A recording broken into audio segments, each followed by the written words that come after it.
यह कहानी एक पिता की है। पिताजी शब्द सिर्फ एक संबोधन नहीं, बल्कि त्याग, जिम्मेदारी और निस्वार्थ प्रेम का प्रतीक है। पिता वह आधार स्तंभ होते हैं जो परिवार की खुशियों के लिए अपने सपनों और इच्छाओं का त्याग कर देते हैं। वे अपने बच्चों की सुरक्षा, शिक्षा और सुख सुविधाओं के लिए दिन रात मेहनत करते हैं, बिना किसी शिकायत के। पिता की भूमिका केवल आर्थिक सहायता तक सीमित नहीं होती, बल्कि वे अनुशासन, नैतिकता और आत्मनिर्भरता का पाठ भी पढ़ाते हैं। अक्सर उनका प्रेम मां का तरह प्रकट नहीं होता, लेकिन उनके हर कार्य में बच्चों के प्रति अटूट स्नेह छिपा होता है। पिताजी शब्द सम्मान, समर्पण और प्रेरणा का प्रतीक है। कहते हैं, मां का प्यार दुनिया में सबसे बड़ा होता है, लेकिन पिता का प्यार छुपा होता है।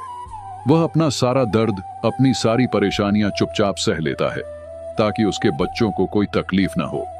यह कहानी एक ऐसे पिता की है जिसने अपने जीवन की हर खुशी अपने बच्चों की खुशी के लिए कुर्बान कर दी, लेकिन फिर भी उसके दिल का दर्द कभी किसी ने नहीं जाना।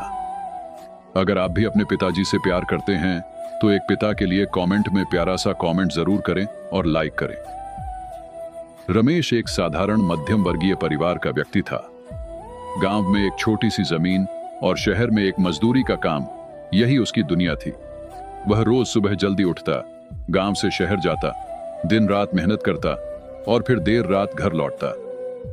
रमेश का एक सपना था, अपने बेटे रवि और बेटी सीमा को पढ़ा लिखा कर बड़ा आदमी बनाना।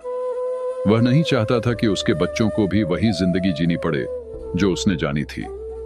रमेश की पत्नी शांति घर का कामकाज संभालती और बच्चों की देखभाल करती। रमेश का प्यार उसकी मेहनत में झलकता था, लेकिन उसका प्यार कभी शब्दों में नहीं आया। वह सिर्फ कर्मों में अपना प्यार जताता था। रमेश की कमाई बहुत कम थी, लेकिन बच्चों की पढ़ाई, घर के खर्च और जीवन की कठिनाइयों में भी वह कभी पीछे नहीं हटा। खुद पुराने कपड़े पहनता, अपनी जरूरतों को नजरअंदाज करता, लेकिन बच्चों की हर जरूरत पूरी करता। रवि को डॉक्टर बनाना उसका सपना था और सीमा को शिक्षक। जब भी वह रवि के लिए किताबें खरीदता तो शांति पूछती, रमेश, तुम्हें भी एक नया कुर्ता लेना चाहिए। रमेश हंसता और कहता, मेरे बेटे का भविष्य ज्यादा जरूरी है, मेरा कुर्ता फिर भी चलेगा। उसकी हंसी के पीछे छुपा दर्द शांति महसूस करती, लेकिन रमेश कभी अपना दुख नहीं जताता। समय बीतता गया, बच्चों की पढ़ाई आगे बढ़ती गई और जिम्मेदारियां बढ़ती गईं। रमेश ने अपनी जमीन गिरवी रख दी ताकि रवि को मेडिकल कॉलेज में दाखिला मिल सके। सीमा की पढ़ाई के लिए उसने रात दिन मजदूरी की। उसकी हड्डियां जवाब देने लगीं, लेकिन उसने कभी हार नहीं मानी।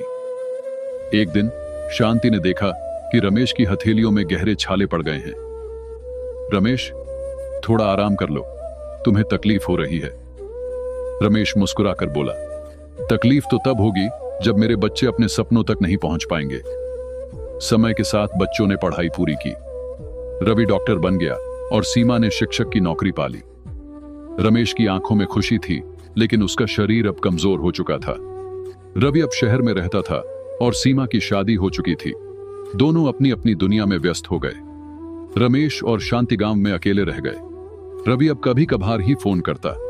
सीमा भी अपने ससुराल की जिम्मेदारियों में उलझ गई। रमेश की आंखें दरवाजे की ओर देखती कि कब उसका बेटा और बेटी लौटेंगे।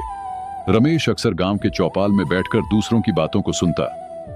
रवि तो अब बड़ा डॉक्टर बन गया है। रमेश, अब तो तुम्हारी जिंदगी आराम से कटेगी।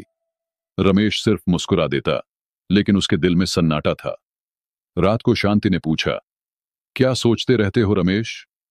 रमेश ने गहरी सांस ली। बस बच्चों की याद आती है।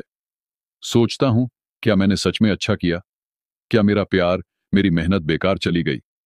शांति ने उसकी आंखों में दर्द देखा, लेकिन कोई जवाब नहीं दे सकी। एक दिन रमेश बीमार पड़ गया। उसके शरीर में जान नहीं थी, लेकिन उसकी आंखें दरवाजे की ओर लगी थीं। उसने कई बार रवि को फोन किया, लेकिन रवि ने व्यस्तता का बहाना बनाकर टाल दिया। आखिरकार रमेश ने आखिरी सांस ली। उसकी आंखों में एक ही दर्द था, अपने बच्चों को आखिरी बार देखने का। शांति ने रवि को खबर दी। रवि और सीमा जब गांव पहुंचे तब बहुत देर हो चुकी थी।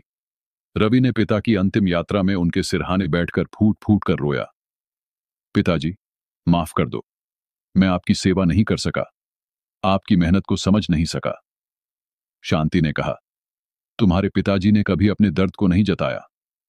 उन्होंने सारी जिंदगी तुम्हारी खुशियों के लिए कुर्बान कर दी, लेकिन अपनी अंतिम घड़ी में भी तुम्हारी राह देखी। रवि और सीमा पछतावे से भर गए। उन्हें समझ आया कि पिता का प्यार कितना गहरा और अनकहा होता है। रवि ने फैसला लिया कि वह गांव में एक क्लिनिक खोलेगा, जहां गरीबों का मुफ्त इलाज होगा। वह अपने पिता के नाम से उस क्लिनिक को समर्पित करेगा। पिता का प्यार शब्दों से नहीं, उनके कर्मों से जाना जाता है। उनके दर्द को समझना ही सबसे बड़ी श्रद्धांजलि है। पिता का प्यार अक्सर खामोश होता है, लेकिन उसकी गहराई अपार होती है। उनकी मेहनत, त्याग और संघर्ष को समझ पाना हर संतान का फर्ज है। एक पिता का दर्द अनकहा हो सकता है, लेकिन वह सबसे सच्चा होता है।